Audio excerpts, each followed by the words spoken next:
नमस्कार, capital TV Uttar Pradesh के खास शो यूपी का दंगल में आपके साथ में फरहाद सिद्दीकी। अपने शो यूपी का दंगल में हम हर रोज आपको सूबे की सियासत से रूबरू कराते हैं। आज बात करेंगे बाहुबली विधायक मुख्तार अंसारी की, जिसकी बसपा से छुट्टी हो सकती है। कहा जा रहा है कि पार्टी यूपी चुनाव में ना तो अंसारी को टिकट देगी और चुनाव से पहले उससे अपने रिश्ते भी खत्म कर लेगी। तो वहीं बाराबंकी में AIMIM के अध्यक्ष असदुद्दीन ओवैसी ने पीएम मोदी पर जोरदार निशाना साधते हुए कहा कि 2014 के बाद जब से मोदी देश के पीएम बने हैं तब से दलित और मुस्लिमों की लिंचिंग हो रही है। अखलाक को इसी यूपी में मारा गया और ये कोई एक वाकया नहीं, इस तरह की कई घटनाएं हुई। वहीं केंद्रीय मंत्री रामदास अठावले ने ओवैसी के उस बयान का समर्थन किया जिसमें उन्होंने कहा था कि मुसलमानों को राजनीतिक प्रतिनिधित्व दिया जाना चाहिए और ये प्रतिनिधित्व उन्हें धार्मिक नहीं बल्कि अल्पसंख्यक होने के नाते दिया जाना चाहिए। उधर चुनाव से पहले भाजपा में बैठकों का दौर शुरू हो गया है और आज बीजेपी के प्रदेश पदाधिकारियों की अहम बैठक हुई और आज इन्हीं मुद्दों को लेकर बातचीत करने के लिए हमारे साथ स्टूडियो में मौजूद है कैपिटल टीवी के editor in chief doctor Manish Kumar. Doctor साहब, बहुत बहुत स्वागत है आपका। धन्यवाद। डॉक्टर साहब, बीएसपी के रणनीतिकारों का यह मानना है कि अगर बाहुबली मुख्तार अंसारी को फिर से टिकट दिया तो बीजेपी जोरदार हमले करेगी, क्योंकि यूपी में लगातार योगी सरकार ऑपरेशन क्लीन चला रही है, माफियाओं पर शिकंजा कस रहा है। तो क्या सिर्फ बीजेपी से डरकर मुख्तार अंसारी को बाहर किया जा रहा है? देखिए, ये जो धीरे धीरे जो शेप होता नजर आ रहा है, खास करके बाहुबलियों का प्रभाव चुनाव में जी। एक बात समझ लीजिए कि यूपी और बिहार के अंदर muscle power and money power, ये इलेक्शन में इनका एक रोल होता है। लोग कितने भी कहें कि ढकी छिपी बातें करें, वो अलग कहानी है। हकीकत ये है कि मसल पावर और मनी पावर का जोर शोर से इस्तेमाल होता है यूपी और बिहार के चुनाव में। और भी जगह भी होते हैं, ऐसा नहीं कि बाकी राज्य जो है दूध के धुले हुए हैं। यहाँ थोड़ा ज़्यादा ही ब्रेजन है, थोड़ा ज़्यादा ही खुले रूप से होता है।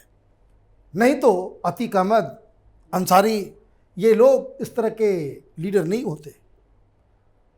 ये अतीक अहमद से भी ज़्यादा बड़े खिलाड़ी हैं। मैं आपको बता दूं, ये जो अंसारी जिनके बारे में आप कहानी बता रही हैं, वो तो लुटियन गैंग के फेवरेट बाहुबली हैं।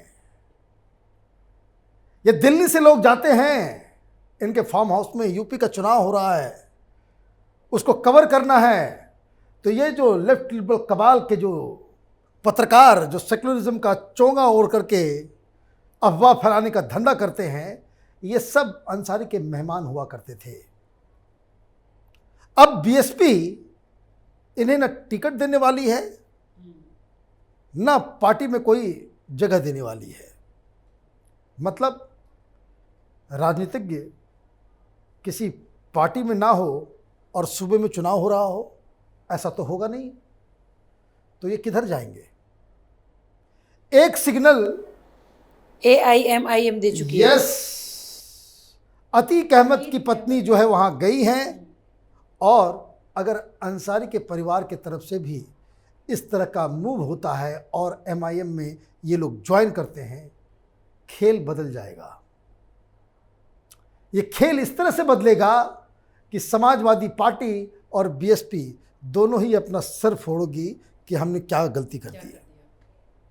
क्योंकि ये लोग न सिर्फ बाहुबली हैं बल्कि अपने अपने इलाके में एक रसूख भी रखते हैं।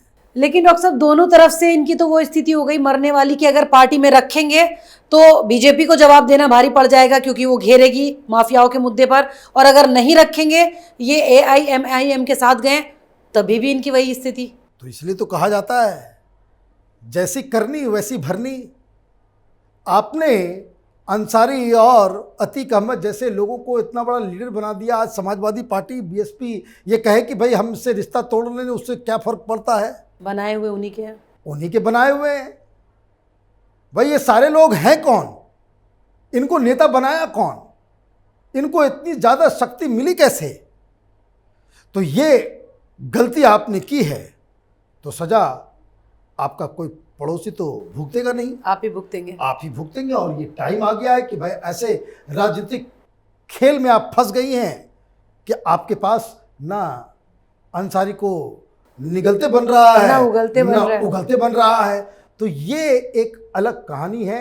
और जैसे जैसे ये दिन बीतता जाएगा, ओवैसी को जिस तरह का रिस्पांस मिल रहा है, वो रिस्पांस ये खतरनाक साबित हो सकता है। डॉक्टर साहब, आज बाराबंकी में पीएम एक बार फिर से निशाने पर थे ओवैसी के। खासतौर से दलित और मुस्लिमों की लिंचिंग हो रही है। जब से पीएम बने हैं 2014 से, तब से ये सब कुछ चल रहा है। इस तरह के आरोप लगाते नजर आए। इस बीच केंद्रीय मंत्री ने जो उनके मुसलमान वाले बयान का समर्थन किया, उसे किस तरह देखा जाए? एक तरफ वो मोदी के खिलाफ हैं, तो केंद्र के मंत्री उनका समर्थन कर रहे हैं। पहले डील करते हैं कि ओवैसी ने जो पीएम बात को जो कही निशाना भाई, साधा। कि जब से 2014 से वो आए हैं, तब से दलित और मुसलमानों की लिंचिंग हो रही है। चलिए भाई, आपके दलील को मैं मान लिया। तो ये बताएं कि दलितों की जो लिंचिंग हो रही है, लिस्ट निकालूं मैं कि दलितों की जो लिंचिंग हो रही है, वो लिंचिंग करने वाले लोग कौन हैं? आधा से ज़्यादा केस में मुसलमान हैं। वो क्या कहते हैं, क्या बोलते हैं, इसके पीछे थोड़ा रिसर्च भी करना ज़रूरी है। दलितों की लिंचिंग की पूरी लिस्ट है, मुसलमानों की लिंचिंग हो रही है। तो मुसलमानों की लिंचिंग करने में कौन लोग हैं? क्या हर जगह अपर कास्ट के लोग लिंचिंग कर रहे हैं? क्या उसमें दलित भी लिंचिंग ग्रुप में शामिल हैं, ओबीसी शामिल हैं? दरअसल ओवैसी को चाहिए कोई भी मुद्दा जिसके जरिए वो प्रधानमंत्री पे हमला कर सके। अभी कंपटीशन चलेगा। कंपटीशन किस बात के लिए चलेगा? कि कौन कितना ज़्यादा योगी और मोदी के ऊपर प्रहार कर सकता है। ये किस लिए? क्योंकि जो जितना ज़्यादा कड़ा बोलेगा, जो जितना ज़्यादा तीखा बोलेगा, जो जिसका प्रहार जितना प्रचंड होगा, तो मोदी विरोधी वो उतने ज्यादा खुश होंगे उससे। यस, और मुस्लिम वोट पे इनकी निगाह है, तो इसलिए वो बढ़ चढ़ के बोल रहे हैं। दलील, सत्य, ये सारी चीज़ें राजनीति में ज़्यादा मायने नहीं रखती। आपने लोगों को इस तरह की बातें कह के आपने अपने सपोर्ट में लाने की कोशिश की। वैसे मैं आपको बता दूं, मुस्लिमों के साथ दलित भी हैं इनके टारगेट पे, उनको भी बिल्कुल लाने की होंगे वो, कोशिश। ये बिल्कुल होंगे। लेकिन आज एक और घटना घटी।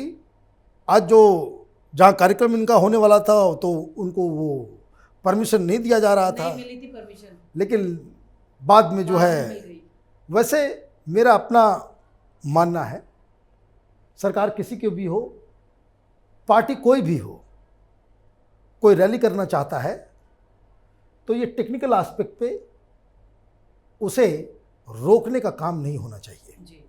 ये डेमोक्रेसी है, ये एक पर्व है, और इसमें सबको अपनी बात रखने की, कहने की आज़ादी होनी चाहिए।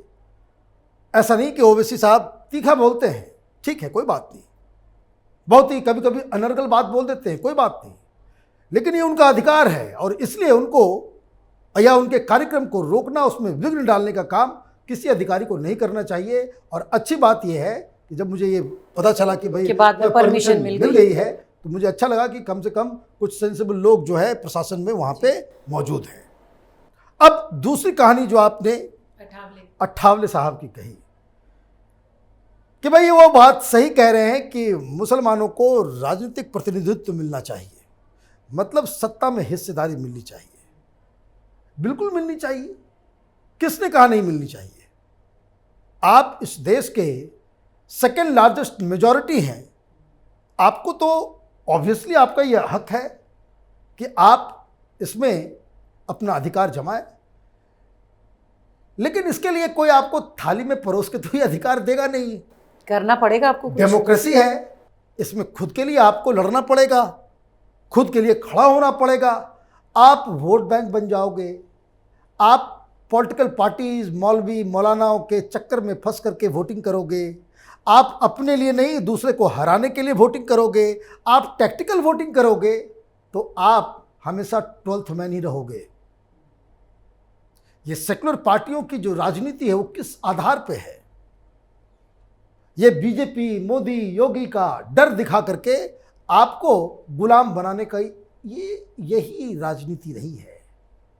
आप अपने उम्मीदवार को वोट नहीं देंगे, आप जो है, चूंकि समाजवादी पार्टी बीजेपी को हरा रही है तो समाजवादी पार्टी को वोट दे देंगे।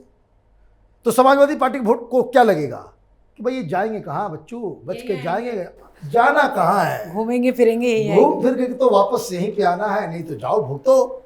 और इनका काम बस इतना है कि भाई ये मोदी है, ये योगी हैं, ये गुजरात है, तो ये फलाना है, ये सारी चीज़ें। तो ये बात रामदास अठावले सही कह रहे हैं, लेकिन परिप्रेक्ष्य भी इसका समझना ज़रूरी है कि मुसलमान जब तक भारतीय जनता पार्टी को हराने के लिए वोटिंग करेगा, कहीं कोई हिस्सेदारी नहीं मिलेगी। ये एक अकाट्य सत्य है कि आप दूसरे को हराने के लिए वोटिंग करोगे, आपकी स्थिति वो जो घर के न घाट के होते हैं वैसी स्थिति बनी रहेगी। वो बनाई रखी है तमाम राजनीतिक पार्टियों ने, है। सब पे इन्होंने भरोसा कर लिया। एक बार बीजेपी पे करके देखे, जिताए फिर मांगे अरे आप हिस्सेदारी। मत करो बीजेपी पर भरोसा, लेकिन आप अपने लिए लड़ो। भारतीय जनता पार्टी को और या किसी भी पार्टी को हराने के लिए आप वोटिंग करोगे, तब तो कुछ नहीं होना है, तब तो कुछ नहीं होना है। अरे भाई आप समझिए, मायावती 6% ब्राह्मणों के वोट के लिए हर शहर में घूम घूम के वो ब्राह्मण सम्मेलन कर रही है। मायावती की ये हिम्मत क्यों नहीं पड़ती है कि मुसलमानों की वो सम्मेलन अलग से करे? What is the reason? ये इस सवाल का जवाब हर पढ़े लिखे रैशनल थिंकिंग मुसलमान को सोचना चाहिए। आपके लिए सामने कोई खड़ा क्यों नहीं होता है? वो इसलिए नहीं होता है, वो जानते हैं कि एक तो लिफाफाखोर मौलवी मौलाना है जो पैसे खा करके वोट की दलाली करते हैं, उसके झांसे में आकर के आप वोट करेंगे और लास्ट मोमेंट में जो है वो टैक्टिकल वोटिंग में आप चले जाएंगे। तो आपको टैक्टिकल वोटिंग मुबारक, कोई फ़र्क नहीं पड़ रहा है। 2014 के बाद से हिंदुस्तान में ये फ़र्क पड़ता नहीं कि मुसलमान किसको वोट कर रहा है। भारतीय जनता पार्टी को जहाँ जीतना होता है वो जीतती है, जहाँ हारना होता है वो हारती है। भाई दिल्ली में हारी, क्यों हारी? दिल्ली में तो इतने मुसलमानों के सीट्स भी नहीं है, मुसलमानों की जनसंख्या भी नहीं है यूपी की तरह और कहीं और की तरह। दिल्ली में क्लासिकल एग्जाम्पल है कि दिल्ली में ओखला आप रख ले, आप इस दिल्ली में कुछ पॉकेट्स हैं, शाहदरा के पास, सिलमपुर वगैरह, वेलकम वगैरह, जहाँ पे मुस्लिम पॉपुलेशन है। बाकी और जगह तो उस तरह का मुस्लिम पॉपुलेशन नज़र नहीं आता, लेकिन फिर भी भारतीय जनता पार्टी हार जाती है। तो भाई उनको जहाँ हारना है, जहाँ जीतना है, वो तो जीत ही रहे हैं, हार ही रहे हैं। मुस्लिम वोटर्स, ये 19% का ही जो पूरा वोट बैंक जो है वो रिडंडेंट होता जा रहा है। ये मुसलमानों को सोचना चाहिए। और इसलिए आप जब तक अपने लिए खड़े नहीं होंगे, भाई दलित अपने लिए खड़े हुए, उनको राजनीतिक हिस्सेदारी मिल रही है।